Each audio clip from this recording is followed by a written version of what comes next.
attending the University of Texas at El Paso, and they had an opening for UTEP PD at that time, and so I went ahead and took a job with the PD there.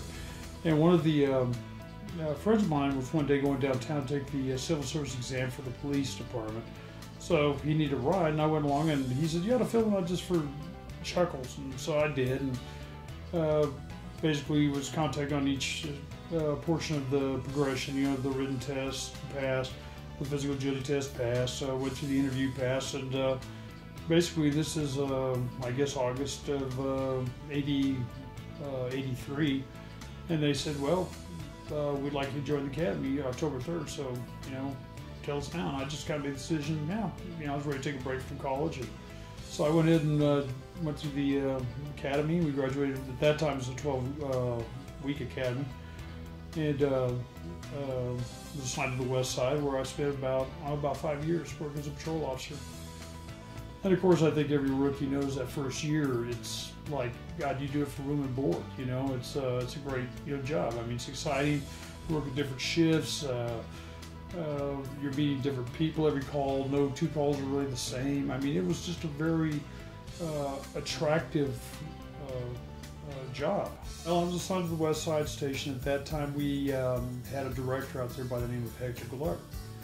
And one day at a shift meeting, I just casually asked, "Hey, Hector, you know, what happened at the association meeting? What's going on with the association?"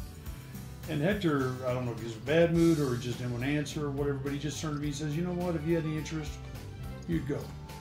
And I told him, I said, "Well, that's why he let you. And that's why, so you go, you're supposed to go back and report to us, you know." And he says, "Well, you think you can do a better job than me?" And I said, "Well, obviously. I mean, you don't, apparently you didn't even go to the meeting." So he got on the phone, called up the president, Eddie Cavazos, at that time, and said, "I quit. Chris McGill wants to do it. He's the new director at West Side." 1991 was my first term. I think the biggest challenge we had at that time was restructuring the organization into really, we'd started PAC in 91, but there wasn't a lot of interest in it. And we started hitting these recruits up at the class. We'd get them to register to vote. We'd get them signed up for PAC. At the same time, we signed them up for us in Cleat. And we just slowly started to turn the tide.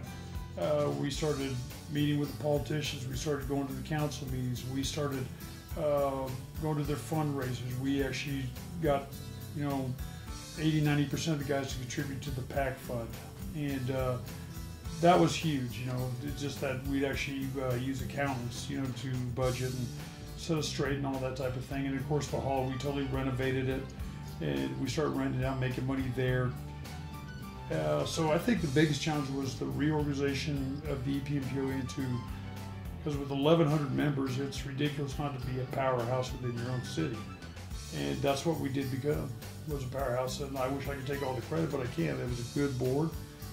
The members were willing to work with us on it.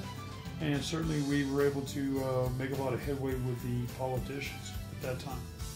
Cops hate politics. I mean, that's just the nature of the beast. They want to go out, they want to. And I think where cops get into probably the biggest mistake police officers and deputies and corrections officers and people like that in the law enforcement world think is that I'm really doing a great job, I mean, I'm willing to risk my life for property I don't own and people I've never met. Surely the public's going to support me. But it's very easy to go behind that screen and vote against something that you think is going to raise your taxes. You know what I'm saying? And then just tell the officer when you see him, "Oh, I voted for your issue. I'm really surprised you guys lost." The reality is, every contract, every benefit, everything that affects a police officer's life is going to be done at the political level. And police officers don't understand that if they don't have a strong board that's involved politically, if they're not willing to support that board when they make endorsements, and vote for, get their wife, their husband, their boyfriend, girlfriend, their mother, their father, their cousins, anyone that's a registered voter to vote on their issues, then that's how they change their world. I mean, a perfect example would be like this next legislation that's coming up. They're after the pension system. They're after the TRMS systems. They want everyone to go into a 401. And it's so interesting because people don't really understand it. They don't believe it. They're not read up on it. They're not being informed. And Cleat isn't waiting till the last minute. And so I started to get a lot more active, started to get more involved, and certainly find out more about the day-to-day workings and other regions and what the problems were. Just got seriously involved. So when the position for vice president came up, for election, I ran for that, and I won. And I campaigned hard, with the send-outs and the phone calls and the visits and things of that nature. And when I became in as the vice president, I just even got more involved. And at that time, I was serving both as the president, the local, and vice president Cleat, because I saw that the changes that we were making both at the local and state level were just so instrumental in changing the lives of officers. And that was something I too realized, that it's a behind-the-scenes type deal. A lot of officers don't realize what Cleat has done for them over the years. I mean, all the bills that have been passed, the phenomenal lobbying we've had, the representation out in the field, the ability to call a lawyer 24/7, the regional offices, and all that type of thing. It's just a well-oiled, well-run machine that's committed for the officer and their families. And I think that what always made Cleat very interesting was that we worked on the inverted pyramid. A lot of the national groups like FOP and things of that nature, the direction comes from the top down to the locals, whereupon Cleat takes the direction from the locals. We want this, we want to get collective bargaining, we want to get meat confer, we want to seek civil service, we want, this, A, B, and C. And Cleat finds a way to help them get there. And I think that's what always attracted me to Cleat. It was really always about the member, and all the changes they made in their lives. I mean, you look back from when I came on in 1983 to now almost, 2012, and the world of the law enforcement officer is just not only in how they're trained and what they've learned through the departments, but certainly through their pay increases, the health benefits, the survivor benefits that they get, the protections the legislation gets, the workman comp, all these things were really kind of handled at the state level by Cleat.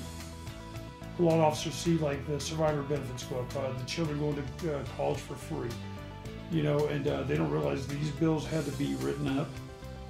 They had to be run through, the House of Representatives. They had to get through the Senate. They had to get up to the governor's desk, and this was all done because of Cleat. I retired January of 2010. I became the president. Started working out of Austin for the most part, 4 to 5, 6 weeks at a time. We started just kind of developing kind of a new board system, where there was a lot more participation of the board as far as decision process and things of that nature being made. I think the biggest challenge for me was trying to convince Ron he was no longer the president, because at the board meetings he'd still kind of take over. But he was always, you're right. And actually that was the best part of the whole situation, was because when I was the president of Cleat, I was doing all the presidential stuff, attending all the functions, going to visiting throughout the state and things of that nature. What made the job really attractive, and I'd already been doing a lot of the field service work prior. I kind of took care of Southeast Texas. We didn't have a field director out there, regional field representative out there at that time, and so I kind of filled in. And working the contracts and dealing with the locals and the groups and the presidents and stuff, that's really where I kind of found my forte. I enjoyed doing that a lot more than certainly being up there in the top slot. So when I transitioned, I think that people thought, this may be a problem. Here's a guy who used to be president of EPPOA, he was president of Cleat, he's been a director of Cleat, how's this going to work? Is he going to just sit around, collect a paycheck and say, come on, But I love doing what I do. I mean, that's really the funnest job I think of Cleat, is going out there meeting with these presidents, helping their organizations deal with problems, help them get collective bargaining contracts, meet and confer, civil service, just visiting with the officers and the boards. It's a lot of fun.